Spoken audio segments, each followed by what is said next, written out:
नमस्कार मु अश्विनीकांत साहू वर्तमान अनुगुल जिलार साइबर थाना रे कांस्टेबल भाबे काम करूअछि।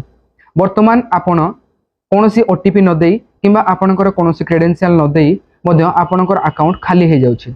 वर्तमान फ्रॉडस्टर माने व्हाट्सएप माध्यम रे एपीके फाइल पठाई जेपरि कि एसबीआई रिवार्ड आरटीओ चालान पीएम किसान एवं कोनोसी बैंक रो पैन अपडेट एपरि एपीके फाइल पठाई आपण मोबाइल को हैक करचंते। आपण जदि सेही परि कोनोसी फाइल आसे आपण ताकू टच करंती ताहले आपण मोबाइल रो समस्त कॉल आउ मेसेज ऑटोमेटिक फॉरवर्ड हे थाए, जहा द्वारा आपणकर मोबाइल हैक हवा सहित आपणकर अकाउंट मध्य खाली हे जाय थाए।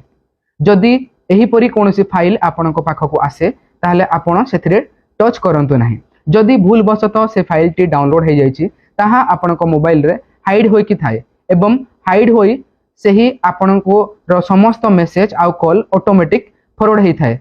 तेणु आपण एपरि जदि हुए संगे संगे आपण प्ले स्टोर को जानतु। प्ले स्टोर रे आपण ई scan CERT bot removal app एवं एम कवच 2 ऐप को डाउनलोड करंतु। डाउनलोड कला परे आपण मोबाइल को स्कैन करी आपणकर हाइड थिबा एपीके फाइल को डिलीट करंतु एवं आपणकर निज मोबाइल रे ##21*10# #002# एवं ##21# डायल करी आपणकर कॉल मेसेज फॉरवर्डिंग को स्टॉप करंतु एवं आपणको एवं आपण मोबाइल को साइबर फ्रॉड रु सुरक्षित रखंतु। जदि आपणकर केबे साइबर फ्रॉड हुए आपण साइबर हेल्पलाइन नंबर 1930 को कॉल करंतु एवं निज को साइबर फ्रॉड रु बचांतु। जय हिंद।